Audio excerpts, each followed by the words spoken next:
It started with a map. Old, faded, dotted lines almost invisible. A boundary no one thought would ever matter. But to Karen Wilcox, self-proclaimed queen of the HOA, every line was sacred. Every inch outside her control was a personal attack. I had just bought a small property, a quiet retreat outside the OA's reach. I imagined mornings with the sun hitting my porch, birds chirping. No unnecessary rules, no nosy neighbors passing judgment. But peace was not meant to last. The first morning I was setting up a mailbox. The sun reflected off freshly cut grass. Birds swooped overhead. And then I saw her, Karen, striding down her driveway, robe flapping, clipboard in hand, sunglasses hiding her eyes but not her intent. "You can't build that here," she barked, voice cutting through the calm air. She approached like a predator, heels clicking on concrete. I looked up from my work, hammer in hand. "Calm.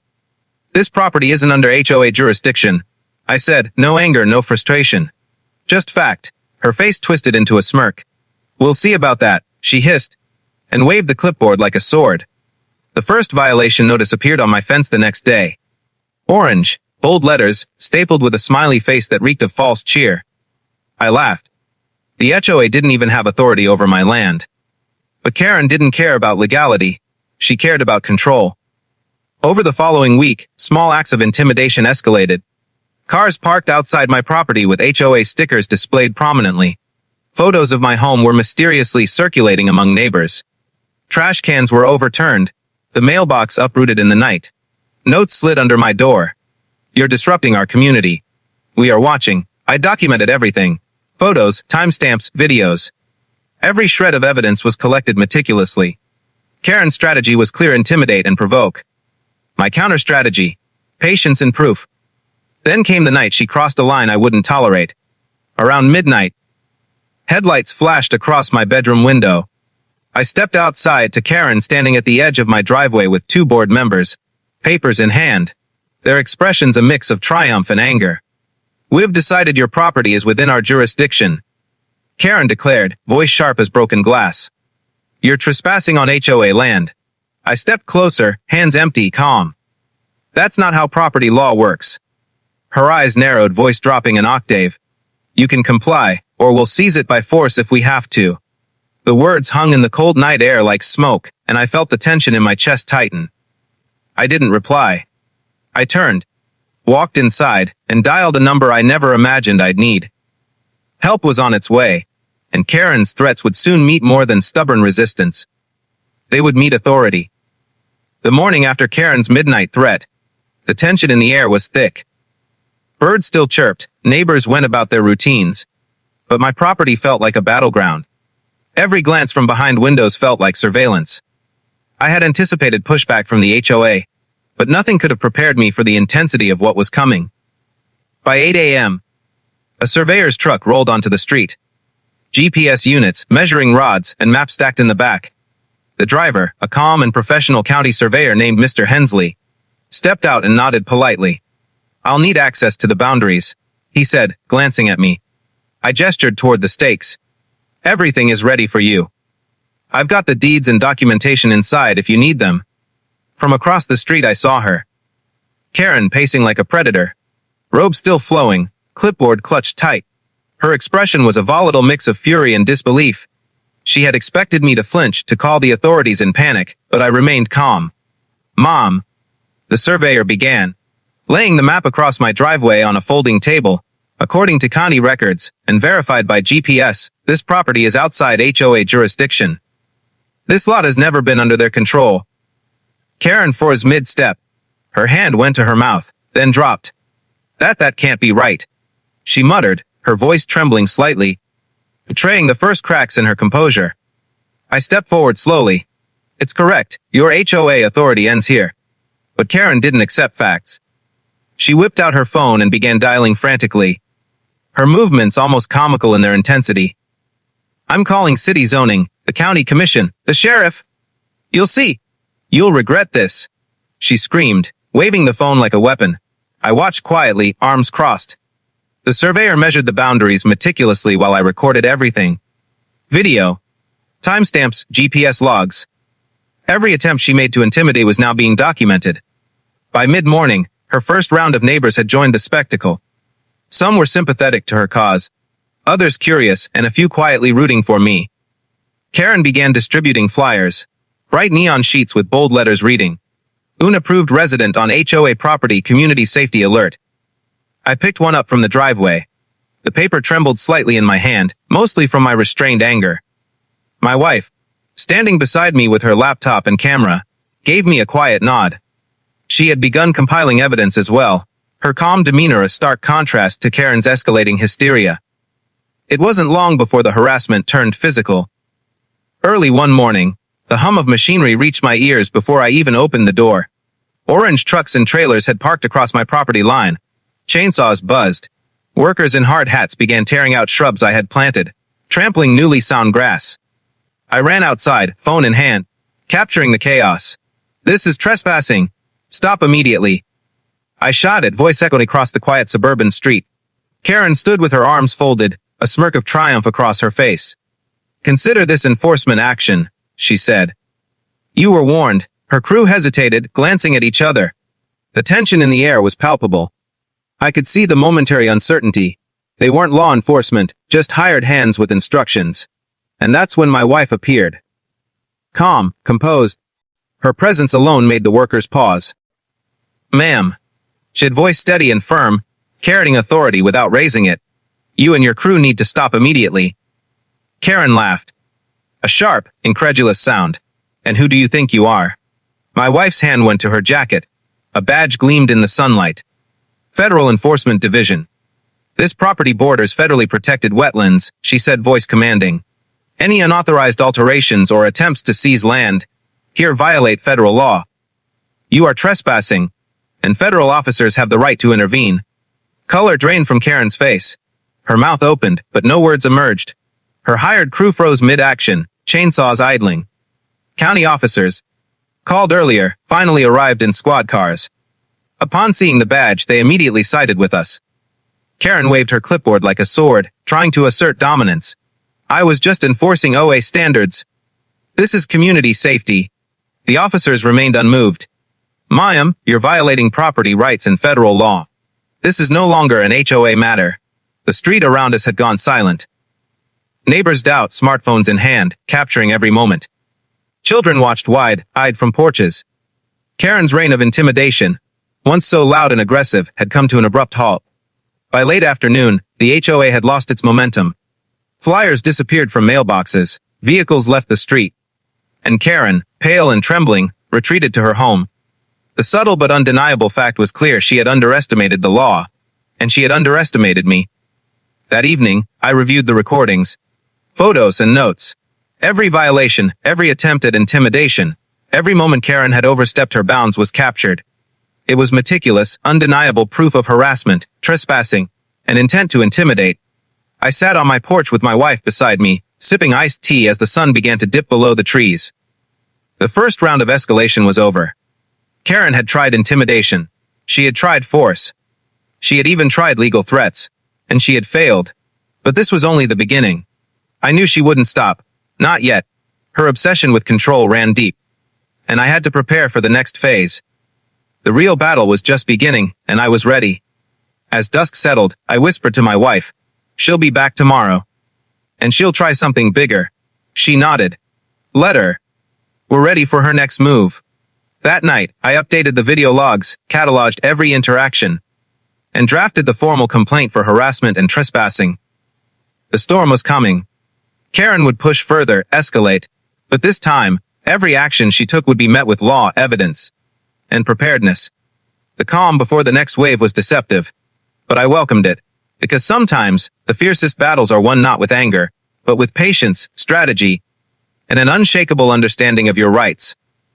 The morning sun spilled across my driveway, but the warmth didn't reach the tension simmering in the air. Karen Wilcox, fueled by her fury and humiliation from yesterday, was already in motion.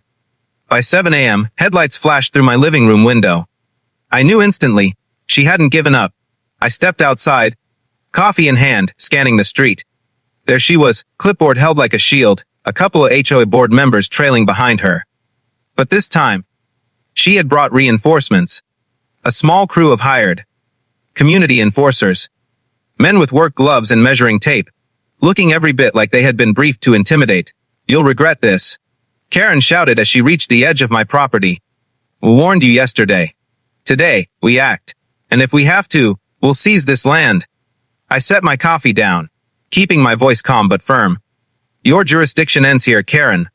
You are trespassing. Step off my property." Her eyes narrowed, lips curling into a sneer. "Trespassing?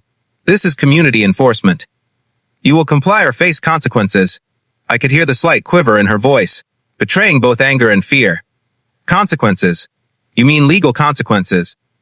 Because if you touch a single shrub, you're entering federal territory, and my wife will be here." Karen laughed, a sharp, high-pitched sound, trying to mask her uncertainty. "Your wife? What is she going to do? Wave a badge?" I didn't respond. Instead, I reached for my phone and hit record. Every word, every movement, every threat she made would be documented. This wasn't just about property anymore. It was about accountability. From the corner of my eye, I saw movement.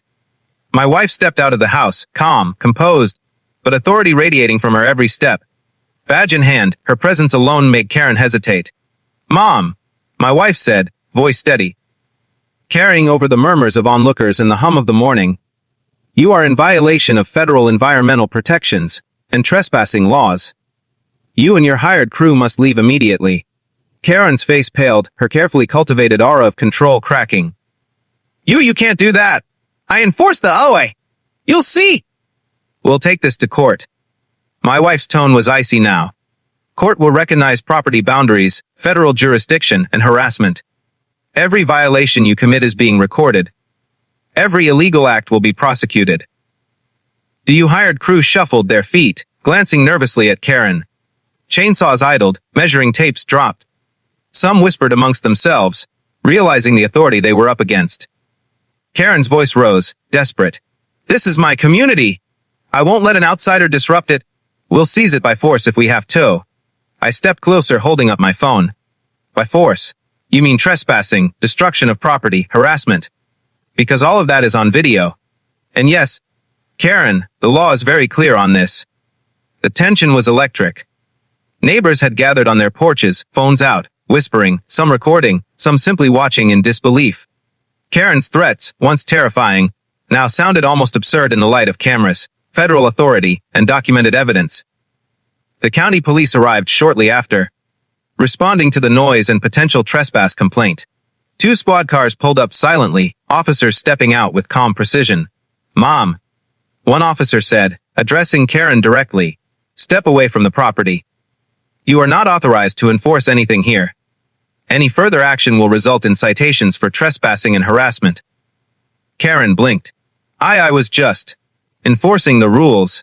Not here," the officer said flatly. "This is federal property, or at the very least, private property outside your HOA's authority. You've been warned." Her crew looked at her, then at the officers, then back at the property they had been instructed to enforce. Their confidence evaporated. Without Karen's aggressive leadership, they had no authority to act. I watched quietly, letting the scene unfold, letting the law speak louder than her threats. My wife, standing beside me, radiated calm control, a silent but potent warning to anyone who considered pushing further. Karen's final desperate attempt was to storm forward, waving her clipboard like a banner of authority. "You think you can stop me? I will fight this. We'll seize it. We'll take it by any means necessary." The officers moved swiftly, positioning themselves between her and my property. "Ma'am, any physical attempt to enter or damage the property will be met with immediate arrest. Consider this your only warning." And then something remarkable happened. Karen froze. She had all the energy of fury, but none of the ability to act. Her own arrogance had trapped her.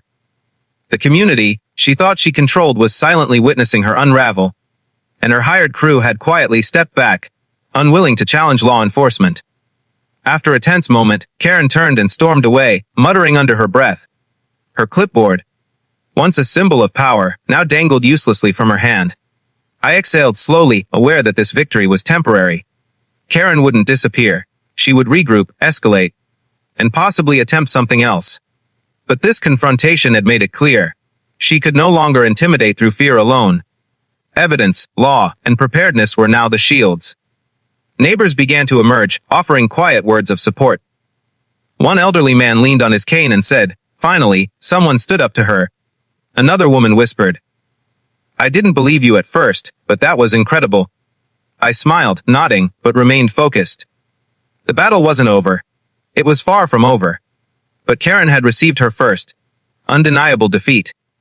She had screamed, threatened, and tried to act by force. But the law, the evidence, and federal authority had stopped her. That night, as the sun set behind the trees, casting long shadows over the property, I updated the logs, organized the footage, and made notes of every incident from that day. Each piece of evidence was another layer of protection. Another step toward ensuring that Karen's reign of intimidation would end. The calm of the evening contrasted sharply with the chaos of the morning. I looked at my wife and whispered, "She won't give up. She'll come back."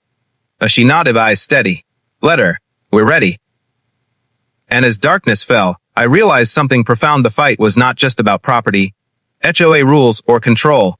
It was about principle, law, and courage.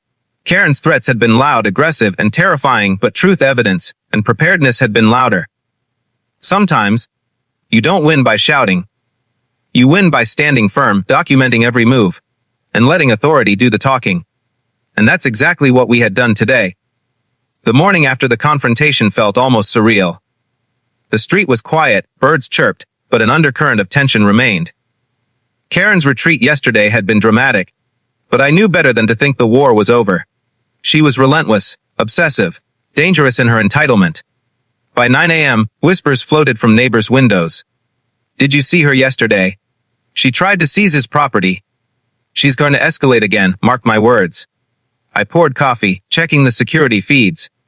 Every angle, every previous violation, every threat, every word spoken. I had meticulously documented it all.